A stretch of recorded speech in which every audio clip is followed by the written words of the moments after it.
How do you do things without a loan?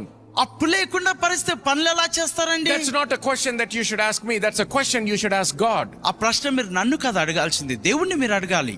And the word will come. మరి వాక్కు వస్తుంది. That's how you break the pattern. ఆ వాక్కు ద్వారానే ఆ పద్ధతిని విరగొట్టగలవు. ఆమేన్.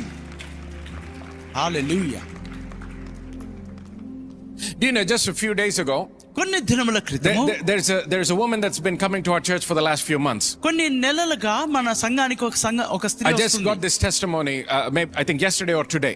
నిన్న ఈ రోజు అనుకుంటా సాక్ష్యం వచ్చింది. She's been coming and listening to the word. ఆమె వచ్చి క్రమముగా వాక్యాన్ని వింటూ ఉంది. Most of what she's hearing for the first time. ఆమె ఏదైతే వింటూ ఉందో ఆమె జీవితంలోనే మొదటిసారిగా ఆమె వింటూ ఉన్నది. Very recently, just a couple of days ago, she needed to make a payment of 1 lakh. మరి కొన్ని దినముల క్రితము ఆమె 1,00,000 రూపాయలు పేమెంట్ చేయాల్సి ఉంది. She didn't have the money. ఆమె దగ్గర డబ్బు లేదు. So immediately she thought about taking a loan. వెంటనే ఒక అప్పు చేయాలని ఆమె అనుకుంది. Taking a loan from somebody and making the payment. మరి ఎవరి దగ్గర నేను అప్పు చేసి ఆ యొక్క payment చేయాలనుకుంది. Then I don't know which message she came across, but she said, I listened to your message, pastor, and I learned that living under the debt is part of the curse. చూడండి, ఆమె ఏం వర్తమానం విన్నదో నాకు తెలియదు, కానీ pastor గారండి మేము వర్తమానాలు క్రమంగా వింటూ ఉంటాను. అప్పు తీసుకోవడం కూడా శాపము క్రింద ఉందని నేను నేర్చుకున్నానండి పాస్టర్ గారు. So she did not know what to do, but she at least made a decision. Okay, I'm not going to take a loan. కాబట్టి ఏం చేయాలో అర్థం కాలేదు, కానీ ఒక్క నిర్ణయం తీసుకుంది, అప్పు చేయకపోవడం నాకు మంచిది అనుకుంది. And she said, Pastor, I'm here to let you know. Pastor గారండి మీకు ఒక విషయం చెప్పాలండి.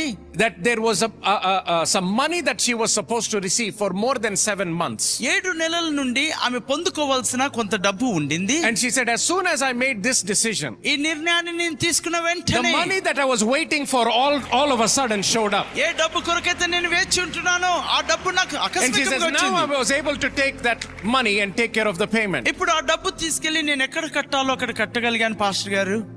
No loan. అప్పు చేయలేదండి. No stretching out the hand. నేను ఎవరి వైపు నా చేయి చాపలేదండి. No begging anybody. మరి నేను ఎవరిని బతిమలాడలేదండి. Not using the credit card to again go through the cycle. మరలా అదే అప్పు వృత్తంలోకి వెళ్ళడానికి నేను క్రెడిట్ కార్డులు వాడలేదండి.